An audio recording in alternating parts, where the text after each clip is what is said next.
All right, I think we are now live on the site. I want to welcome everybody to the weekly NOMBERG Law Live. And my guest today is somebody I've wanted to have on the show for a while, but it's not her fault, but she is one of the busiest people I know, one of the most energetic and just fun people to talk to and be around. I want to welcome Alycia Kinchloe from the Philadelphia area. How are you this morning, my friend? Hi, Bernard. Thank you so much for having me on. I'm excited to be here, chat with you live on Facebook, Oh, but your absolutely. audience. My pleasure. My pleasure. I never know. You've got so many great things going on. I never know what's going on in your world, but what I do love is all your social media. And we're going to get into all that good stuff. But before we dive deep, tell everybody a little bit about yourself and your background and your beautiful. Tell us about your beautiful family. Sure. So I'll start with my family first. I'm married for 13, 14 years now. I probably should know that exactly, right? But I've been with my husband for over 20, so that's what I look at. Mhm. We have three boys, a teenager, a tween, and a 6-year-old who are all asleep right now. So it's 11 o'clock in Philly, Oh my. and they're all asleep. They're kind of just kind of doing their own thing when it comes to being in the summertime. But in addition to being a mom and a wife, I have a couple of businesses. So I have the law practice, which is Kinchloe Law, and it's primarily a family law practice. And then I also have a salon, which I purchased in October of last year. And then I have a couple of podcasts you might have heard about. Absolutely, have heard about them, but what I want to know is, I know you have to be an organized person to be able to do all of these things. Is it natural that you're organized, or is this a team effort with your husband, or how are you able to balance all this stuff? So, by way of background, I should say that my father is a former drill sergeant. So I'm used to, so, growing up as an Army brat, I'm used to kind of having that precision kind of mindset. Things get done at a certain time. And I think that carries over, well for me. So for me, it is about kind of organizing my day the night before. I have my little book here with my checklist of things to do. Um, so yeah, so it's really, I think it's kind of that foundation of coming from a home where things are kind of a little bit regimented, and then kind of carrying that into my everyday life. Well, I got to ask, is that book the most sacred thing right now? Everywhere you go, that book has to go, I assume. It does. It really does go with me. I tried doing it, on my phone, Bernard. It doesn't work as well for me. Mhm. The electronic thing, I try, but a notebook that I can write in, kind of cross things off or check them off in, and honestly, to kind of go back and see what I've done. That's the other part of it is sometimes we're so busy, we do so much, and we don't even realize how much we've accomplished unless we kind of look back, flip back, and look back at it, and that helps me to do that. You know, you're so right. At the end of each day or at the end of each week, I try to look back to see, did I get all my tasks done for the week? Did I do more than I wanted to do, or did I run out of time for whatever reasons? But I really think it helps to evaluate whether it's your law practice or what's going on with the beauty salon or the boys or your husband or the Philadelphia Eagles or whatever it may be. It is, I just think it's important to see where you've been and where you're going. And if you're not organized, which I know you are very organized, that's tough. It's tough enough just to run one business, much less four, if you really think about all the different segments of what you do and what's part of your life. I guess it some days are pretty tough, but I applaud your efforts. And I want to talk about, gosh, there's so much to talk about here, Alycia. You and I usually see each other at the Max Law, and we could grouse and be upset that we're not going to see each other in person, but hopefully next year we'll be able to Yeah. get back. It was such a fun time when we were there last year. Was it 2 years ago we went to the baseball game? It was 2 years ago we went to the baseball game, yeah. And the Phillies were playing in St. Louis, and the Phillies won in St. Louis. So it That's was a exactly great day right. for me. That's right. And I had to root for the umpires that day. Being a Braves fan, I can't root for the Phillies.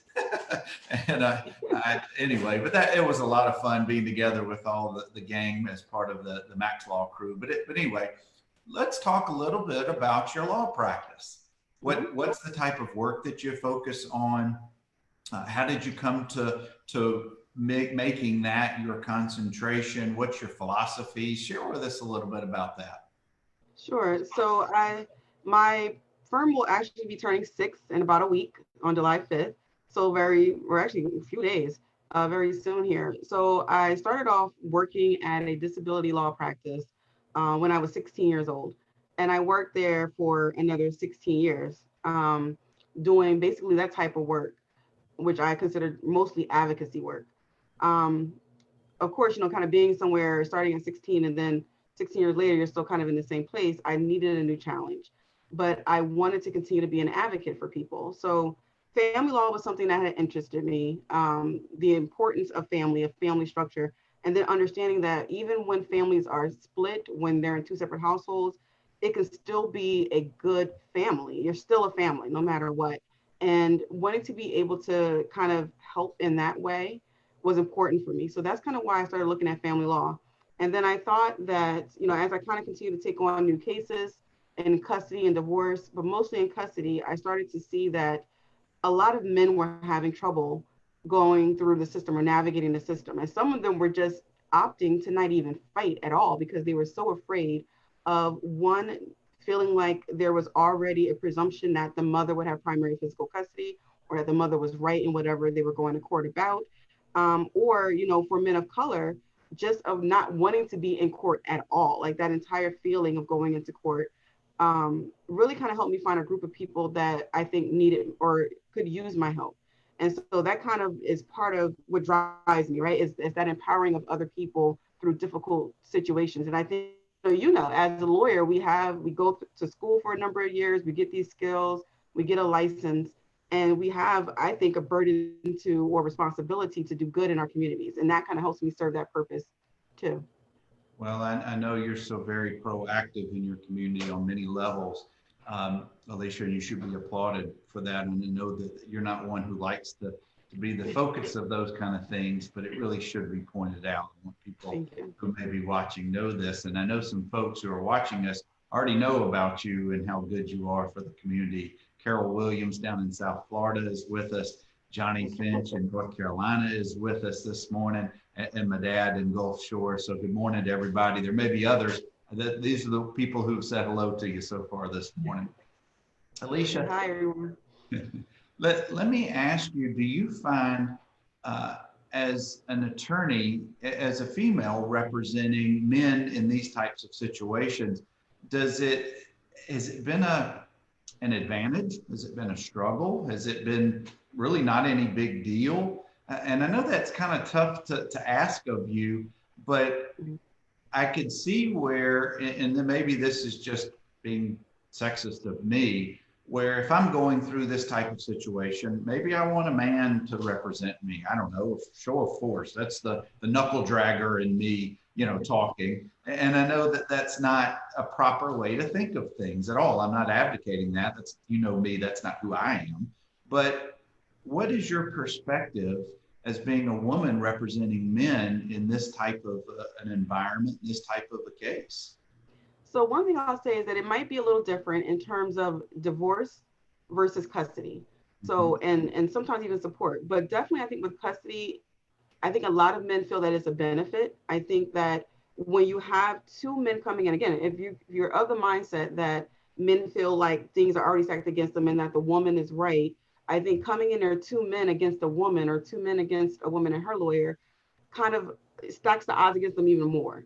So I think having a woman in their minds kind of softens it a little bit, and it's not them kind of going against the wife. It's me. I'm the mouthpiece, and that's sometimes what I tell some of my clients, especially if they're very upset about the way that things are going, about maybe what we'll call parental alienation. I tell them, say, look, let me say all the things that she's done. I want you to focus on why you're a good father, why this relationship is so important to you. I want you to tell me what makes, your daughter happy or your son happy. What are all the fun things you like to do with them? I want you to be the great dad. I'm going to be the warrior going out there for you. And I can say all the bad things. I can say all the negative things, and it won't make you look terrible. So I think I think it definitely in custody, it gives a different perspective, a different feel. No, I certainly now appreciate that a lot more that you've explained it. And I know that there's, with any of these very emotionally filled types of cases, you really need somebody who's not emotionally attached to the parties. You're doing your job and you're hired to do certain things to represent your client. So I certainly appreciate that. I can tell you for my constitutional makeup, I couldn't get into that type of casework. It's just not built into me. Just like I knew that I could never go to medical school because blood and guts just does not, can't deal with that either. I'm happy in my lane doing work comp and social security. But I know it has to take a certain mindset going into these cases, and I know you do it beautifully for your clients. So I know that anybody in now are your cases, and I should have asked this to begin with, Alycia, where do you focus? What jurisdictions or what parts of the state are most of your cases right now, or historically? So primarily I'm in southeastern Pennsylvania, which is Philadelphia County, Montgomery County, and a couple of the other surrounding counties. But generally Philadelphia primarily, where our office is actually located about 2-3 blocks from the courthouse. So that's where I spend most of my time when we were able to go to court. And then and then Montgomery County and Delaware County are the three. So those are three major counties that I practice in. Well, and you're on, is it West Broad or South Broad? South Broad Street. South Broad Street, and you're down the street from the courthouse. Now, being downtown with your law office, in the last couple of years with the city of Philadelphia, you've had the extreme opposites that you've been able to observe and maybe participate in that with the sports teams right downtown, you've been able to attend parades and celebrations with the teams. And I know your family and yourself are avid sports fans.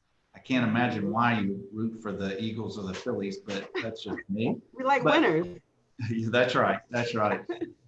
And then the opposite with the rallies and the protests and all of the marches that have occurred, which I presume are again right down in your area where the courthouse and your law firm are located. I guess my question to you is, maybe this has been a teaching moment for the boys and for the family as a whole, but how have you guys dealt with the emotional extremes just within the last couple of years? Because your boys are right at that impressionable ages, I'm sure. So I think one thing about Philly is that we're kind of tough, right? So we kind of roll with the punches a little bit. It's when our teams win and we're out on Broad Street and we're celebrating, it's a great thing. We saw like there was some of the damages or some of the issues that kind of came up with that, but all in all, it was a good time, right? And I think even now, the opportunity for people to get out and go to a city center and express their beliefs, to be seen, to be heard, I think it's important. I think for the most part, our businesses are going to rebuild. I know that in Center City, around exactly where my office is, a lot of the buildings the businesses are still boarded up. They're not open. They're not able to reopen just yet. But I think what's most important is that my children were able to see that they can raise their voice, they can be heard, whether it's in celebration because the Eagles won recently, or if it's because, of injustice. And I think that's the most important thing. And I like the sense of community that we have in Philadelphia, that we're able to do that. So I think that's the most important thing I think that we've seen over the years, and being in the middle of the city, like at the heart of the city. And for you having your three young boys, for them to experience those unique life experiences, what an impression that'll make on the three of them and you guys as a whole, just living through history. I live 2 miles from downtown Birmingham, and admittedly, I stayed in my home. I was not anywhere near the protests and the rallies that occurred a few weeks ago. The next day and that weekend, I did ride my bike through downtown to see everything, which I frequently do. That's one of my weekend getaways, is just because it's so flat, just to ride through the downtown areas. And one of the things, Alycia, that I really appreciated and really have come to love about my hometown, and this is going to be leading to my question, is that so many artists and people came out to celebrate our city and to celebrate the importance of the movement that's going on, that instead of just all of the boarded up businesses, which many were damaged, of course, and many were protected, but the artists came and expressed themselves all through our downtown area. And we're starting to slowly open back up restaurants. Now, granted, we do have that pesky pandemic that's still out there. So we're having to deal with that too. But it gave me, I guess, a sense of optimism that maybe there's slowly some awakening and some things being moved from a progress standpoint. So my question to you is, and this is just my perspective, what I've observed here in Birmingham, have you and your husband, your family, your friends, coworkers, have y'all noticed any such similarity in Philadelphia and downtown? Yeah, so there are some of the buildings that are, first of all, we're a city of murals. So if you Okay. ever get an opportunity to come to Philly, you should definitely do the mural tour. We have murals everywhere. So a lot of the places, a good number of the places that have been boarded up, there's artwork that covers them that is beautiful. We definitely have a lot of contributors, influencers who've been out, who've been giving speeches, you know, I guess giving talks or presenting their music in ways. We've had booksellers who have been giving out books to kind of help provide more information and education. So really, Philadelphia is, I think, a city of artists in a way too. We have a lot of music here. We have a lot of actual artists here, and we are a food town. And I think again, it's a way for people to kind of come together and express their ideas and their thoughts through that way. And definitely have seen it, but absolutely a lot of artwork going up on a lot of some of the places that are still boarded up. You're so right when you said that about food can just it has a magical way of bringing people together. It disarms Mm-hmm. people to certain, makes them a little more comfortable. But other people who you may be comfortable with who are watching us now is Mitch Jackson out in Southern California, and a woman who may know as Mom Brenda Mitchell is also watching us. Hey, Mom. Want to say good morning to everybody. Mark Block, thank you guys for stopping in for a few minutes.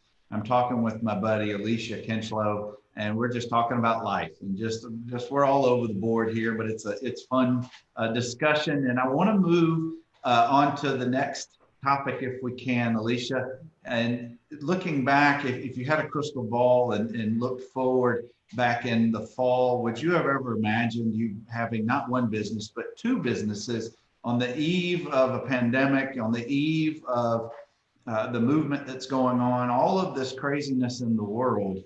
But I'm knowing you're making it work. So talk to us a little bit about the business that you got into, that you took over, and share with us about that.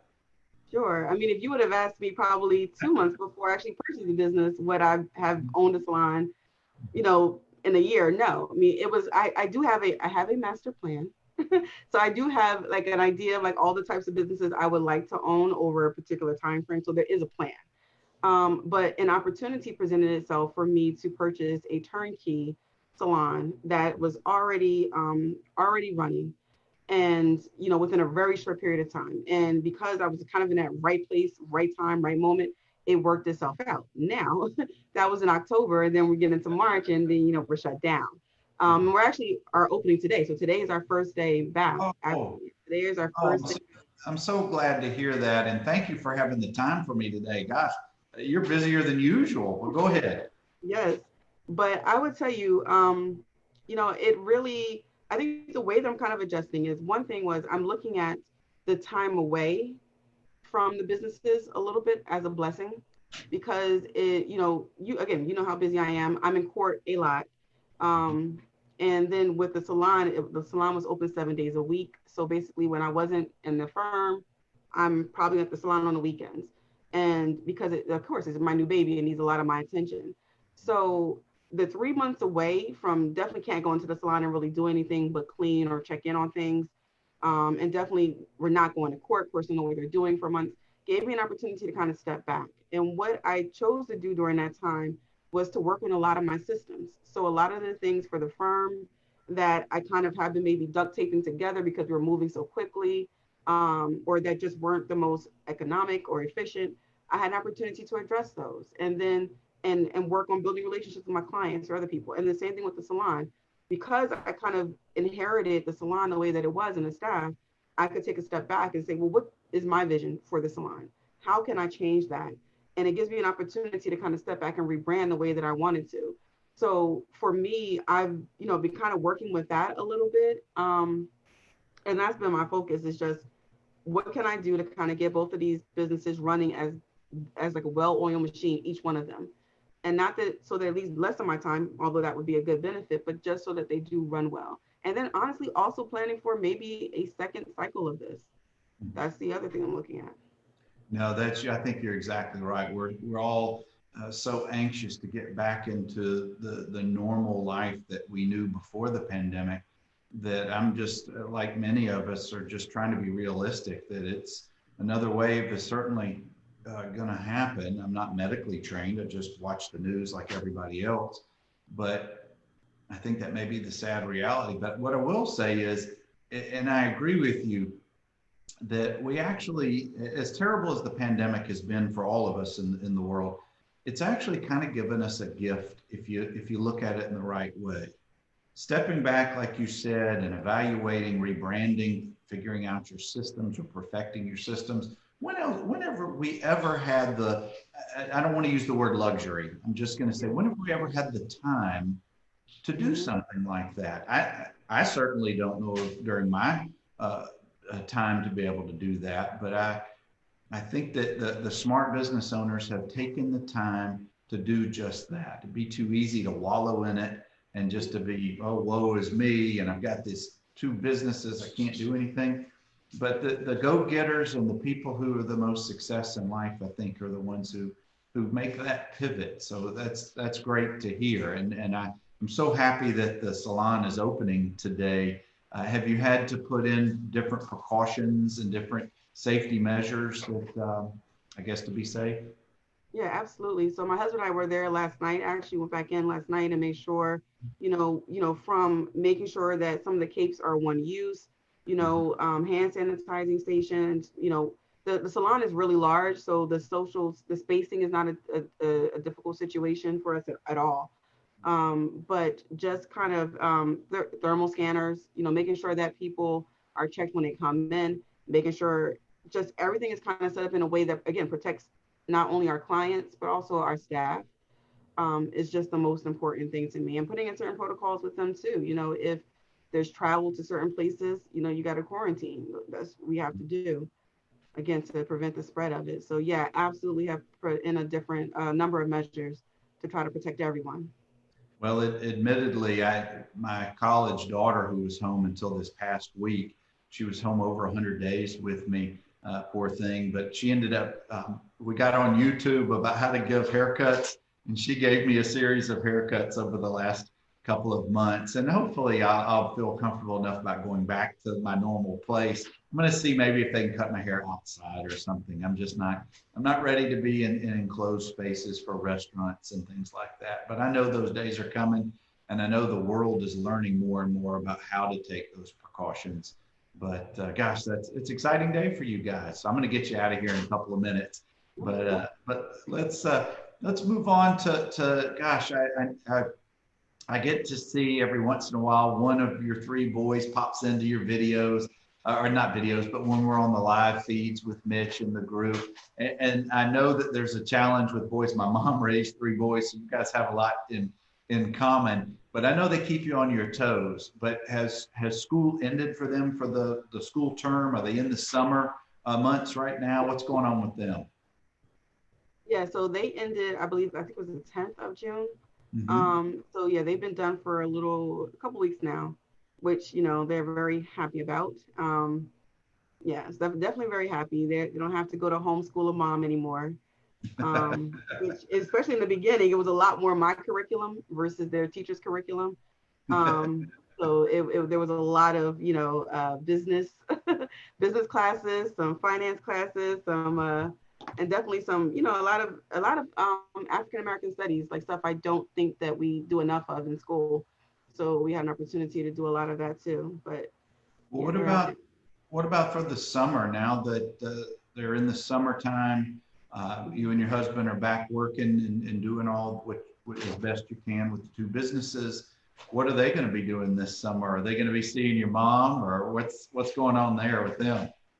So unfortunately, my mom is in Oklahoma, so they won't be visiting mom this That'd be a year. no. Yeah, that's not this year. But my mother-in-law is here. They spend a lot of time with my mother-in-law, so they call that like their summer house. So they'll spend a lot of time there. But we always give them projects to do during the summer. So they'll have, I think last year we did one on blockchain. They had to kind of read a book about it and then make a presentation about it.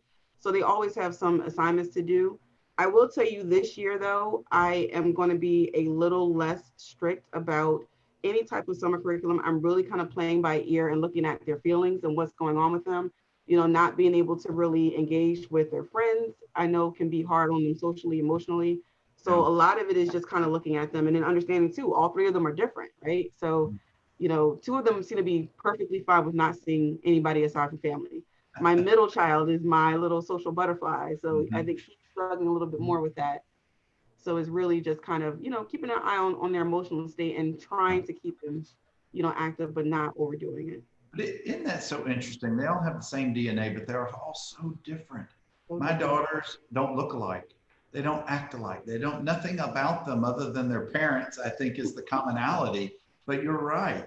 One is the social butterfly, and the other is just give me some Cheez-Its and leave me alone for a while. But that's what makes them so fun.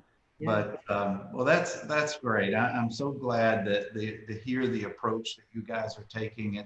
I've had conversations with many other friends with children similar ages, and people are just all over the board because we're in such uncharted territory. It's just, what you may think is your traditional summer plans for travel or camps or whatever it may be. A lot of that is put on hold, at least for this summer. But as we get close to the end of our conversation, Alycia, I really appreciate you taking some time with me today. I want to I want to ask you, what is something away from work that makes you happy, that gives you joy, that allows you to relax and just kind of chill for a little bit? Reading books. So I'm such a nerd. So when everyone was talking about like things starting to open up in Montgomery County and Philly County, Barnes and Noble. I was so excited. I was there the day they opened so that I could be like one of the first people in and not have to worry about like everybody else kind of coming in and touching the books. And then I found a couple of other Black-owned bookshops. There's one in particular, Harriet's Bookshop, who has been very involved in the movement.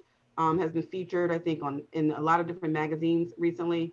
But she's been great. And then kind of developed some book clubs with some of my friends just around different books talking about the promotion of racial justice. So, but books, yeah, I have a Well, ridiculous amount of oh, that's awesome. That's certainly something you and I have in common. Give us a book recommendation, something you've read in the last couple of months that you really enjoyed and think others may enjoy. So one book, okay, again, I'm a little nerdy, but I've been talking to my girlfriend about, kind of finding our place in the movement, right? Understanding what it is that we're supposed to do. And I feel like as a lawyer, having these skills, having a license, sometimes I feel like the work that I do is not enough to kind of promote change in a way. And I think I felt that a lot when once I couldn't practice or go to court, I didn't feel like there was a lot for me to do. So what I kind of been looking at is developing a framework to kind of push my mind forward in ways that I can help.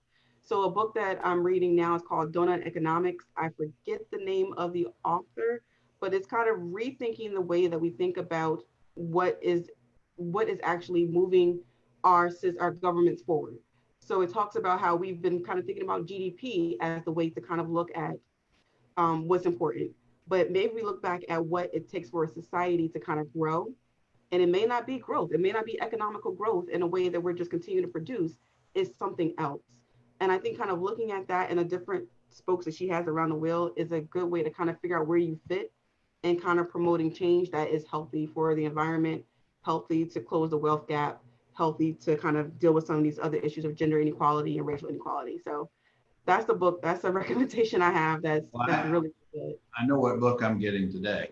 So thank you for that. And I'll You're post a welcome. link to it, at least maybe Amazon or some kind of a link to that book. So thank you for that. And all right, last topic, and this is a sore subject with me. It's the National League East. What's going to happen this year? Are they actually going to play baseball? I know that No. spring training is supposed to start tomorrow. But realistically, a 60 game season, I I'm don't trying see it to remain either, Bernard. optimistic. I don't see it. I don't see it happening. I thought your question was going to be about TikTok. See, I was waiting for a TikTok question. I was so prepared, and I thought we would do one right now. We could actually like do a duet. Like it would be perfect right now. We could. I should have prepared for this. Gosh, you're so right. We should have talked about that as well. Maybe we'll have a follow up discussion soon. But I'm such a lifelong diehard baseball fan. Yeah. I just wish there was some realistic way, and I know they're going to try to do it, but I just don't see how it works. Even with all these new rules and precautions they think they're putting into place, like the NBA season, how in the world are they supposed to stay in a bubble? Football, these are football. It's a contact sport. They're not. I don't see it happening. I think, and I understand the desire to want to push through and try to figure out something that works. They want the entertainment, they need the money. And I'm not talking about the players, but people, there's, it's a business, albeit nonprofit, but it's a business. But I understand it, but I don't see it happening. I don't see it happening in a safe way. And I think the MLB might have missed their chance to kind of really actually do it. They waited so long, they negotiated for so long that the opportunity might be gone. Sadly, that's the history of millionaires fighting with billionaires in that sport. And maybe most sports are this way. Some have much better PR than others. I think the NBA has a much better PR. NFL, the no fun league, but with Major League Baseball, I don't know. I'm trying to remain optimistic. I'll keep following it and watching it. And when they do, I'll root for my Braves to soundly defeat any Philly team that happens to come onto the field. And I'll call you and offer you my sympathies when it doesn't. I'm sure. I'm sure. And if we had Jim or Tyson on with us, we could both beat up on the Cardinals. But Alycia, thank you so much for spending some time with me today on NOMBERG Law Live. It's been a fun discussion for me. Absolutely. Thank you so much for having me. It was a great time. It was. Guys, Alycia Kinchloe, one of my favorites, and I hope to get to see her and her beautiful family in person next Max Law, or maybe when the world opens up, we can take a trip to Philadelphia and take a duck boat tour and go see all those murals. But guys, again, this is another episode of NOMBERG Law Live. We try to come to you every week at 10 a.m. Central, trying to bring you interesting conversations with people in their areas of expertise. And my friend Alycia certainly fits that bill. So thank you. Y'all be safe. Use common sense. Wear a mask in public. We're going to get through this. It's just going to take a while. Y'all take care. Bye.